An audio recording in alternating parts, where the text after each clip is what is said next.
Ahora veamos el caso cuando tenemos la mezcla de ambos. Cuando la muestra problema tiene, que es en general lo que vamos a encontrar en la vida real, es una mezcla de agua o de una muestra problema que va a tener simplemente, no sabemos qué va a tener. Entonces lo más natural es que va a tener de ambos, va a tener carbonato y bicarbonato. ¿Sí? Digamos una muestra de un río o una muestra de un lago que trajeron. Entonces, esa mezcla, lo más probable es que va a tener la mezcla de ambos. ¿Y qué pasa para saber si tiene la mezcla de ambos o no? Pues usamos esa ventaja grande que ya vimos, que es que tenemos el volumen de fenolftaleína, el volumen de HCl para alcanzar el primer punto de equivalencia, que es la de la reacción del NaOCO2 con el HCl. Y tenemos un segundo indicador, que es el naranja de metilo, que en otros libros o en otros experimentos puede ser BT-bromopresol. Entonces tenemos ese segundo volumen y sabemos que si ese volumen 1 es igualito al volumen 2, es igualito, ya sabemos que solo tiene NaOCO3, ¿cierto? Porque sabemos que el volumen que sea en uno y el volumen que sea en el otro son el mismo. Entonces si son igualitos, es decir, si es justo el doble, entonces uno dice, no tiene NaHCO3, no tiene bicarbonato.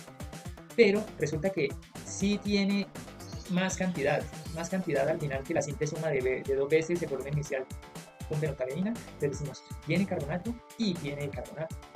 ¿Y cómo se calculan? Aquí sí solo hay una forma de calcularlo. ¿Sí? Importante esto que dijimos aquí. Cuando estamos haciendo estos cálculos, nos interesa saber cuánto carbonato de sodio hay en la muestra, o sea, inicialmente, y cuánto bicarbonato de sodio hay en la muestra, es decir, inicialmente. Una confusión que se da muy a menudo es que tendemos a sumar, cuando decimos que cuánto bicarbonato hay, sumamos el bicarbonato que había inicialmente más el que se formó del carbonato de sodio, pero es un error. Debemos medir ese carbonato de sodio inicial y el bicarbonato inicial, y no tener en cuenta el bicarbonato que se formó por el carbonato, porque necesariamente sí o sí el carbonato va a formar bicarbonato, y ese bicarbonato después se va a volver ácido carbónico. Pero este carbonato no hay necesidad de medirlo porque sabemos que es la misma cantidad de carbonato. El bicarbonato que viene del carbonato no nos interesa el bicarbonato que ya está.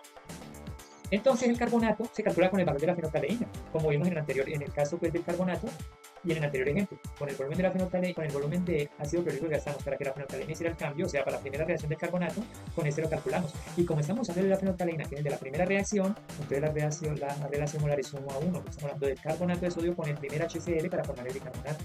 ¿Sí? Entonces aquí decimos que la relación es 1 a 1 entre ácido clorhídrico y bicarbonato de sodio. En este ejemplo vamos a hacer el cálculo diciendo gramos por litro. Entonces, un ejemplo de gramos por litro, otro ejemplo. Entonces, aquí simplemente lo que tenemos es que cancelamos los mililitros de HCl, los pasamos a litros, los litros de HCl, los moles de HCl, los moles de carbonato de sodio, y nos queda ya en gramos de carbonato de sodio por litro. Si lo quisiéramos en porcentaje, pues en vez de multiplicar por 10 a la 3, multiplicamos por 100 y queda porcentaje. Y nos queda gramos por mililitro por 100. Pero este ejemplo es gramos por litro. Es el mismo cálculo en todo, simplemente que aquí al final es donde cambiamos un poquito en qué unidad lo queremos presentar, pero el cálculo es el mismo. ¿Vale? Eso en cuanto a calcular el carbonato de sodio. Solo tenemos esa opción de calcularlo. ¿Por qué no podemos calcular el carbonato de sodio con el volumen total? Porque el volumen total está viciado. O sea, él tiene un volumen que incluye al carbonato de sodio, pero además al bicarbonato. Entonces, calcularlo con ese al carbonato es un error. Solo podemos calcularlo con el inicial, con el de la fenolftaleína, cuando hay una mezcla. Si no hay una mezcla, se puede con cualquiera de los dos, como vimos en el anterior video. Ahora, cuando está esa mezcla, ¿cómo calculamos el bicarbonato? Pues resulta, que acuérdense, que del carbonato se fue un volumen, que fue el volumen 1 de la fenolftaleína, y sabemos que se va a ir un volumen igual para el bicarbonato que se formó de ese carbonato. Entonces lo que tenemos que dar es al volumen total restarle dos veces el volumen de la fenolftaleína.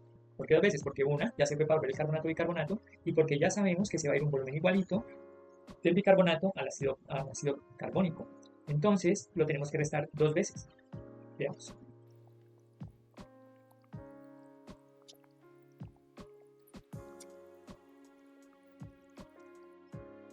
Este volumen 1 de HCl es el volumen de la fenolftaleína, ¿sí? Como les he estado explicando pues, en el esquema.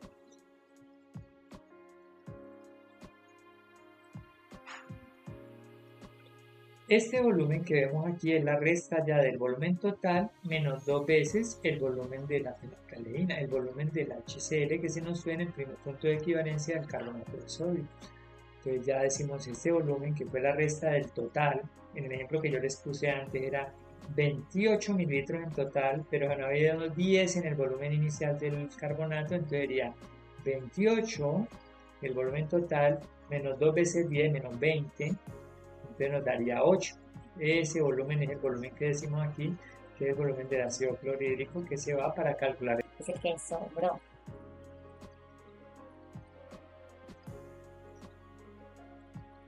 Y en este cálculo vamos a hacerlo con molaridad, con molaridad. ¿Cómo calculan con molaridad? ¿Cómo calculan con porcentaje? ¿Cómo calculan con gramos por litro? Es lo mismo, es muy similar.